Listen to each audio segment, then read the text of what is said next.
मतलब जब मेरा रिश्ता यहाँ पे तय हुआ था जहाँ मेरी शादी हुई तो लिटरली भाई गई, इसको आप बीप लगा दीजिए भैया, मुल्तान छोड़ के मैंने जाना कहीं नहीं। मैं कुछ भी सोचता हूँ काम आगे उल्टा होता है कि मैंने अपने आप को बेचने के लिए, यूनिक दिखने के लिए ऐसी अपीयरेंस रखी। स्कूल में मारें पड़ती थी और कॉलेज में साइंस पढ़नी पड़ती थी और मुझे नफरत थी साइंस से। साथ शादी के अगले दिन वो साला मेरे से नाराज़ हो गया, तू अब मुझे पहले जैसा टाइम नहीं दे रहा। वो नशा भी नहीं यार, कसम खुदा की के उसमें सिर्फ सिगरेट होता है। कहा कि अली ज़रियून को आपको जो है वो एक साइड पे करना हुआ। क्यों?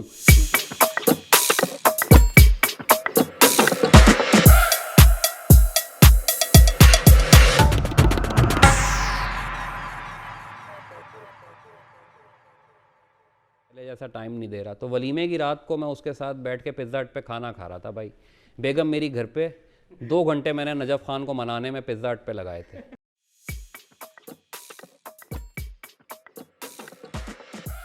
खुदा का शुक्र है जो वक्त निकला अच्छा निकला।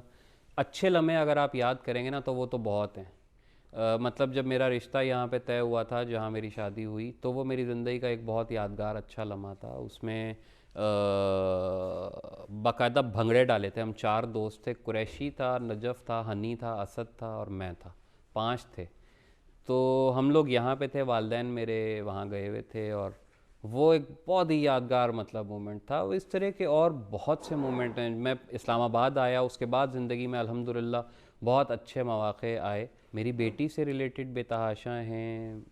मतलब उसका पैदा होना जब वो मेरे हाथ में आई थी तो मैं एक दिन बाद पहुंचा था। मैं उन्हीं बापों में से था जो नौकरी कर रहे थे और जिसकी बीवी जो है वो वालदैन के यहाँ थी, जो हमारे यहाँ रिवायत है। तो मैं अगले दिन पहुंचा था और जब वो मेरे हाथ में आई थी तो फिर जो वो फील थी ना कि वो हथेली के ऊपर एक वो इतना सा बच्चा है बस, तो उस्ताद, और वो बड़ा मज़े का मोमेंट था। मैंने असल में मैं आपको बताऊं अभी तक की ज़िंदगी में शुक्र है खुदा का कि आप यूँ समझिए कि कोई शिकायत नहीं है। मतलब बड़ा बड़ा करम है मालिक का। आप यकीन करें सर जी कि मेरा कोई मकसद ये नहीं कि मैं कोई गुर्बत का प्रचार करूं। हम लोग अच्छा खाते पीते लोग थे, लेकिन मैंने कभी नहीं सोचा था कि मेरे पास गाड़ी अपनी ज़ाती होगी।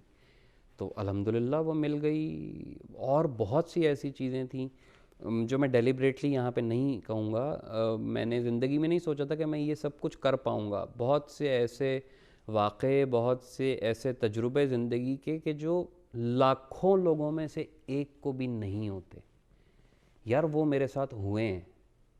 और मेरे ख़्याल में उसके बाद ज़िंदगी में कोई पछतावा या शिकवा या गिला करना तो बनता ही नहीं है। हाँ, अपने ज़ाती लम्हों में मैं बहुत चीज़ें सोच सकता हूँ, लेकिन फिर मैं उनका जवाब भी सोच सकता हूँ कि यार वो हुआ तो फिर ये भी तो हुआ ना। तो वो ऐसी जंग है, अपने आप से होती है, उसमें कोई ऐसा मसला नहीं है। हमारे बॉस शहजाद सलीम, किताब में मैंने नाम लिखा है, वन फाइन मॉर्निंग हमें पता लगा वो रिज़ाइन कर गए। तो लिटरली भाई गई, इसको आप बीप लगा दीजिएगा, लेकिन यही हुआ था। ठीक है ना। और वो जो हैं वो इतने अच्छे बॉस हैं कि खुदा उन्हें से ज़िंदगी दे, कराची में होते हैं। वो इतने अच्छे बॉस हैं कि उन्होंने हम लोगों को कभी अंडियों कोई तंग ही नहीं किया था। उनके साथ रहते हुए हमें लगता था कि भाई जो मर्ज़ी करते फिरो, बस ठीक है, नंबर पूरे हैं सेल वेल के तो बाकी सब ठीक है। उन्होंने रिज़ाइन किया तो उसके बाद मैंने सोचा कि उस्ताद अब कुछ और करना होगा, और वो किस्मत ने फिर रास्ते खोल दिए।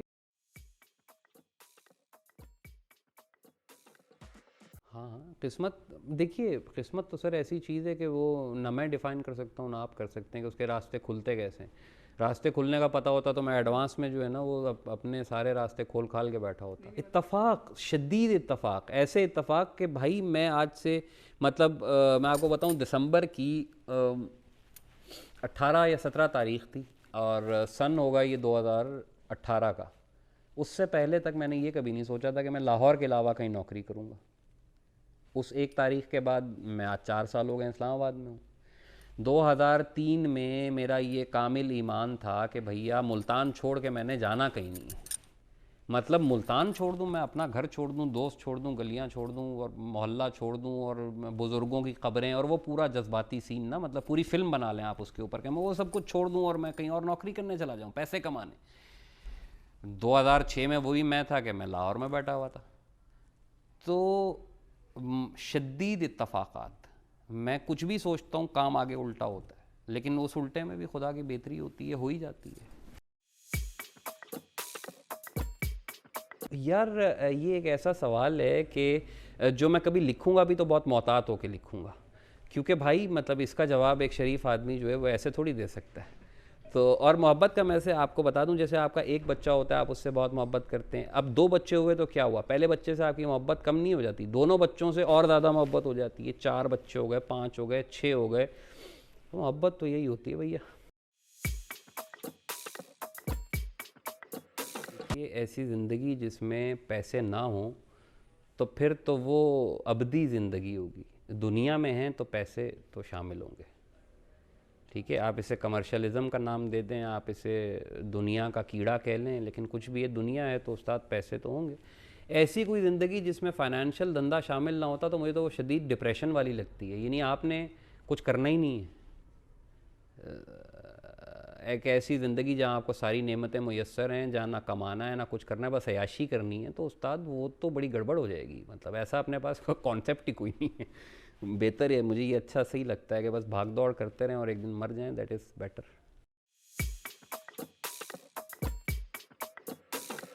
यार मैं आपको बताता हूँ, सल्वाडोर डाली एक पेंटर हैं स्पेन के मेरा ख्याल है, और अपने यहाँ मीरा जी होते थे उर्दू में एक अदीब।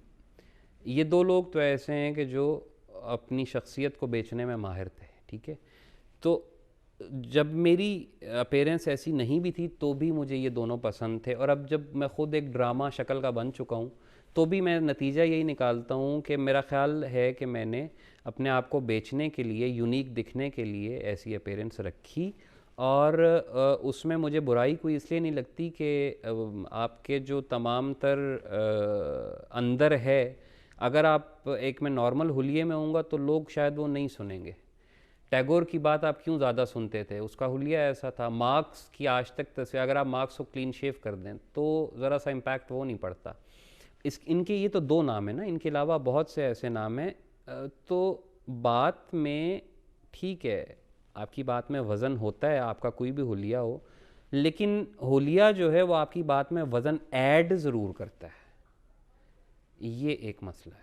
और ये साइकोलॉजिकल है, ये इसमें कोई ऐसा नहीं है कि ये इल्मी बहस है, नहीं, ये बस एक नफ्सियाती एक टेढ़ है, आप ये कह लें।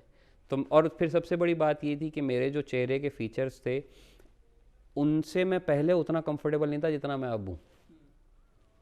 ये भी ऑनेस्टली मैं आपको बता रहा हूँ, मतलब ये सब कुछ करने के बाद मुझे लगता है हाँ ये वाला मैं ज़्यादा बेहतर है, ये इसकी मेंटेनेंस भी कम है और ये सुकून वाला काम है, ये चक्कर है। यार पढ़ना वढ़ना मुझे बड़ा बुरा लगता था, तो कॉलेज या यूनिवर्सिटी के अंदर तो मैं इतना रहा ही नहीं। मतलब थिंग इज़ के स्कूल में मारें पड़ती थी और कॉलेज में साइंस पढ़नी पड़ती थी और मुझे नफ़रत थी साइंस से, तो मुझे और यूनिवर्सिटी के दौर में मैं वैसे ही नौकरी करना शुरू हो गया था, तो मुझे कोई इतने रोमांटिक यादें नहीं हैं। मतलब इवन जब मैं बहुत छोटा था तो वो जो बच्चे होते थे वो बाकायदा आपको बुली भी करते थे। बुली तो अंग्रेज़ी का लफ्ज़ अब आया है, तंग करते थे, तो वो बड़ों की धौंस और वो सब कुछ बकवास लगता था। और उस्तादों का जो वो था जिसे आपके मार पीट वीट वीट, तो वो दौर मुझे कोई इतना पसंद नहीं था। हाँ उस दौर में स्कूल कॉलेज यूनिवर्सिटी से हट के मैं बड़ी याशी की है, मतलब दोस्तों के साथ रातों को मैं देर से घर अल्हम्दुलिल्लाह वापस आता था। शुरू में वाले साहब ने मना किया, बाद में वो भी उनको पता था हाँ ठीक है लफंटर है, इसको घूमने दो और ये कर लेगा जो भी करना होगा। मतलब उन्होंने छोड़ दिया था कि बस ये छोले बेचे या कुछ भी करे, ठीक है फ़ाइन। नजफ़ ख़ान हमारा, उसके साथ शादी के अगले दिन वो साला मेरे से नाराज़ हो गया, तू अब मुझे पहले जैसा टाइम नहीं दे रहा। तो वलीमे की रात को मैं उसके साथ बैठ के पिज़्ज़ा हट पे खाना खा रहा था। भाई बेगम मेरी घर पे, 2 घंटे मैंने नजफ़ ख़ान को मनाने में पिज़्ज़ा हट पे लगाए थे। उस्मान अंसारी है, अबरार, कासिम, हम लोग तीनों अब उस्मान अंसारी के घर पे बैठे होते थे अल रहीम कॉलोनी में, निश्तर उधर निश्तर रोड पे उसका घर था। और वो ये होता था कि हम लोग बड़े पुरखलूस तरीके से सिगरेट पीते हुए बस चुप बैठे हुए एक दूसरे को देख रहे हैं, बात नहीं करनी कोई भी। 4-4 घंटे गुजर गए, सिगरेट पी रहे हैं और देख रहे हैं, बाहर गली में देख रहे हैं। बोलने वाले ज़्यादा नहीं थे हम लोग बैठे रहते थे, और कोई ऐसी ज़्यादा वो कोई पहाड़ों पे जाना और ये वो कोई शौक़ नहीं था भाई। बैठे वो ऐसे, मतलब टेक वेक लगी हुई है, रिलैक्स हैं, एस्ट्रे मैस्ट्रे पड़ा हुआ है, और बस कोई एक आधी बात किसी को याद आ गई कर ली, नहीं तो बैठे हैं। और बड़े इनहमाक से बैठे हुए हैं, मतलब बैठना इटसेल्फ बहुत मसरूफियत, कि बस आप 4 बैठे हैं, सिगरेट पी रहे हैं, धुएं भरे हुए हैं, कोई नशा भी नहीं यार, कसम खुदा की के उसमें सिर्फ सिगरेट होता था, और बस बैठे। तो ये हमारी बड़ी अय्याशी थी और बड़ी की है। उस्मान के घर मैंने अपनी ज़िंदगी का बेहतरीन टाइम गुजारा है, नजफ़ खान के घर मैंने अपनी ज़िंदगी का बेहतरीन टाइम गुजारा है। देखिए, बात ये है कि नए शायरों में आप कितने नाम ले सकते हैं, आप पहले तो नाम लीजिए। गुड, इसका मतलब ठीक है, आप सवाल सही कर रहे हैं। अच्छा, अब coming back to the point, बात ये है कि इन शायरों में से मैंने आपको पहले कहा कि अली ज़रियून को आपको जो है वो एक साइड पे करना होगा। क्यों? क्योंकि अली ज़रियून के पास जो है वो क्लासिकल रिवायत पूरी है, ठीक है। वो अली ज़रियून ये जानते हैं कि आपने कहाँ पे। अच्छा, सुहेब मुगीरा को भी आपको साइड पे करना होगा, सुहेब को भी आप, ठीक है। अच्छा, फिर अब बाकी जो हैं उनमें भी मैं आपको ये बता दूं कि अपनी जगह वो जो काम कर रहे हैं अपनी कैपेसिटी में, उनकी वजह से आप मुझ तक पहुंचते हैं भाई। इन्हीं उर्दू नसर को जो पढ़ने वाला है वो घूम फिर के उन्हीं लोगों से आता है। तो मैं तो उनका एहसानमंद हूँ, वो जो कुछ कर रहे हैं बहुत अच्छा कर रहे हैं भाई। आपका बहुत शुक्रिया, आप जितने भी शोरा जो नए हैं, वो आपकी मोहब्बत है, आपका प्यार है, आपका मैं मशकूर हूँ। आप नहीं होते तो हम तक कुछ नहीं, कोई भी नहीं पहुँचता। वहाँ से वो उर्दू सुनते हैं, भले ये कि तुम मुझे अच्छी लगती हो, मैं तुम्हें अच्छा लगता हूँ, इतनी सी बात है। बट थिंग इज़ कि जब बच्चा बड़ा होता है ना, तो उसे कुछ चाहिए होता है सर। तो वो अगर उर्दू में सुन रहा है और उनको सुन रहा है, तो उनसे सुन के वो हम लोगों तक पहुँचता है, हमारे ऊपर पैर रख के फिर वो ऊपर जाता है। तो ये बहुत ही अच्छा है, ये होना चाहिए और ज़्यादा होना चाहिए। अगर आप इसे खिचड़ी कह रहे हैं तो ये मैं कहता हूँ कि इसको देग में पकना चाहिए।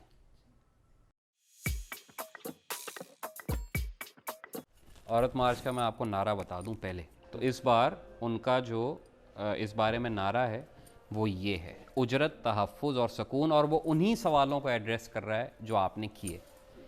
दूसरी बात मैं आपको वाज़े कर दूं कि मेरी नाक़िस राय में आप प्रो फेमिनिज़म हो सकते हैं, फेमिनिस्ट एक मर्द इसलिए नहीं हो सकता कि जिस तरह आप समझ लीजिए कि ज़ख्मी होने के बाद ये पता लगता है, या हड्डी टूटने के बाद ये पता लगता है कि दर्द कितना हो रहा है और कहाँ पे हो रहा है। यानी जब तक अहमद की टांग नहीं टूटेगी, तब तक अहमद को पता नहीं होगा कि टांग टूटने का दर्द क्या होता है। तो जब तक मैं औरत नहीं हूँ तो मैं उसका मसला समझ नहीं सकता, लेकिन मैं प्रो फेमिनिस्ट इसलिए ज़रूर हो सकता हूँ कि मैं उस मसले को आगे बढ़ाने में मदद कर दूँ, ठीक है।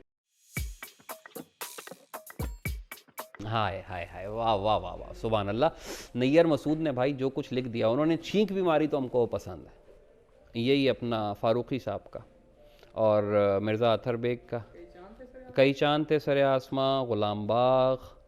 और लेकिन देखें, अब नावल जो है ना वो ऐसी चीज़ है कि मैं ऑनेस्टली बताऊं, मैंने ज़िंदगी में बहुत ही कम पढ़े। वो मेहरबानी थी खुदा की कि अच्छे वाले ज़्यादा पढ़ लिए और उनमें ये तकाबुल आसान हो गया। लेकिन यहाँ पे मैं नाम लूँगा बाकायदा तौर पे, एक तो नैयर मसूद, उनका नावल तो कोई नहीं है फ़िलहाल, असद मोहम्मद ख़ान, मुश्ताक़ अहमद यूसफ़ी, शफ़ीक़ुर रहमान, और अपने फ़ारूक़ी साहब और अतर बेग साहब। ये सब नाम ऐसे हैं, और इनके अलावा भी बहुत से नाम हैं। लेकिन ये कि नसर में नैयर मसूद तो खैर भाई वो तो अपने आप कहिए कि मास्टर क्राफ्ट वाले, और उर्दू में ये सारा सीन है। और बाकी जो है दुनिया के लिटरेचर में वो मुझे एक ही बंदा पसंद है, और वो भी नैयर मसूद ही है, जापानियों का। उनका नाम है हारुकी मुराकामी। तो ये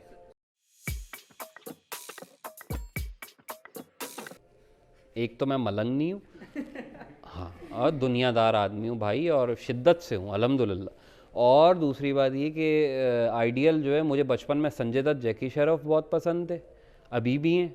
और इसी तरह हर फील्ड में बेतहाशा लोग हैं जो आइडियल होते हैं, तो हैं। मैं लिटरेचर से कॉरपोरेट लाइफ की तरफ गया था, नौकरी करनी थी, शादी करनी थी, पैसे कमाने थे। तो नौकरी लिटरेचर को पढ़ते हुए तो नहीं हो सकती, तो फिर मैंने ये किया कि मैंने सेल्स ज्वाइन की, और उसके बाद फिर मैं वो सारे काम करता रहा। लिटरेचर वो तो ज़िंदगी भर, मतलब बचपन से ना कोई खेला कूदा, ना कुछ ऐसा काम किया, सारा धंधा यही था। तो उसके बाद फिर ये कि ज़िंदगी में थोड़ी फुर्सत मिली तो खुदा ने खुद ही वो चैनल ऐसा बना दिया कि ऑनलाइन उस राइटिंग की तरफ और एडिटिंग की तरफ मैं चला गया। और उसके बाद फिर ये कि उसी तरह मतलब बिल्कुल with a lucky stroke of Fortune you में से कि मैं ऑनलाइन एडिटिंग के उसमें आ गया 2012-13 के अराउंड। और फिर वही जो एडिटिंग थी वो रोज़गार भी बन गई फिर जब इंडिपेंडेंट मैंने ज्वाइन कर लिया।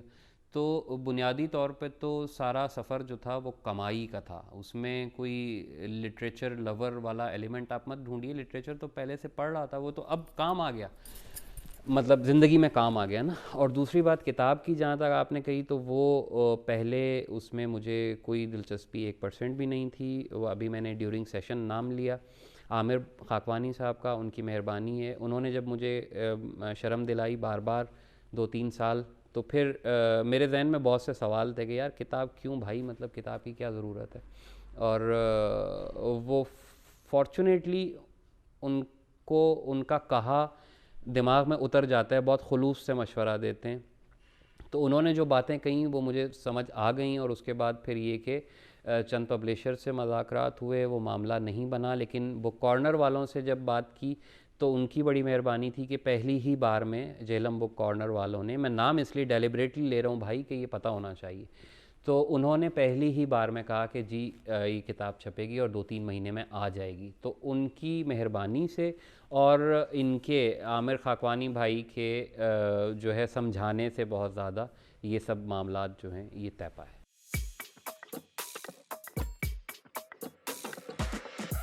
यार मैं आपको उसमें बताऊं ऑनेस्टली, क़िस्सा ये होता है कि बहुत सी ऐसी चीज़ें सामने आती हैं। और ऐसा नहीं है कि मैं आपको कहूँ कि भाई वो तुंदी बाद मुखालिफ से ना घबराए उक़ाब, ये तो चलती है तुझे ऊंचा उड़ाने के लिए। उड़ना उड़ना कुछ भी नहीं होता, ज़िंदगी आगे गुजारनी है। तो वो चीज़ें आपको पता लगती हैं, उन चीज़ों से आप परेशान होते हैं, लेकिन उसके बाद आप फिर ये सोचते हैं कि यार जो आपने रास्ता लिया है वो रास्ता वाकई ऐसा है कि वो रिवायती अदबी रास्ते से हट के है। वो मैं आज तक ये क्लेम नहीं कर सकता कि मैंने अदब में कोई बहुत मार्का तख्लीक कर दिया। भाई तख्लीक तो खैर खुदा की ज़ात है, उसी से ये मतलब चीज़ वाबस्ता है। ये मैंने कोई ऐसी चीज़ मार्केट में ले आया, ऐसा कुछ भी नहीं। ये इत्तफ़ाक़ात की एक कड़ी है कि ये किताब चल गई। और खुदा की मेहरबानी है, फ़ेसबुक पे जितने मेरे दोस्त हैं, स्पेशली मैं इंस्टा और उसका ज़िक्र नहीं कर रहा, ये चीज़ें बाद में डेवलप हुई हैं, जो डे फर्स्ट से मेरे साथ फ़ेसबुक पे थे, कुछ लोग कुछ दोस्त वो थे जो दुनिया अखबार में पढ़ते थे। तो उन सबको जब किताब नज़र आई तो उन्होंने उसको बहुत वार्मली वेलकम किया और ये किताब चल पड़ी। तो बाकी नाक़िदीन जो भी कहते हैं वो सर आँखों पर, और ऐसा नहीं है कि वो गलत कहते हैं, लेकिन अपनी जगह ये है कि मैं भी सही कहता हूँ। तो बस ये यूँ।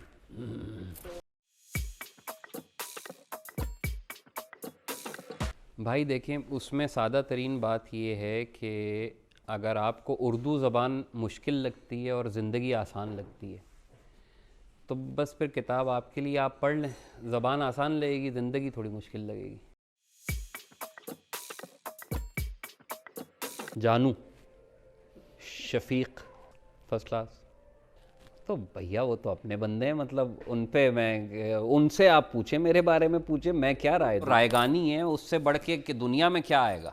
मतलब मैं कोई दावे से नहीं कह रहा भाई, मतलब आप इसको कहो, लेकिन ऑनेस्टली पिछले 10 और अगले 10 में बहुत अच्छी चीज़ों में रायगानी का शुमार होता है इन सालों में। पिछले 10 में और अगले 10 में रायगानी से अच्छा क्या, मतलब वो चीज़ जो साला मुझ पे भी लगता है बीती और जो आपको भी लगता है, क्या ही बात है। वो तो कुछ भी ना कहें, वो सारी ज़िंदगी वो उसी एक का पोस्टर के ऊपर चल सकते हैं, वो तो ऐसी कमाल कर दी है।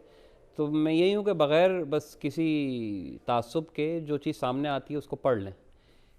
जो आप मखसूस किसी सोच की ऐनक लगा के कोई चीज़ पढ़ते हैं तो वो फिर पढ़ना मुश्किल हो जाता है। पहले पढ़ लें, फ़ैसला कर लें बाद में, इन्हीं ऐनक उतार के पढ़ लें।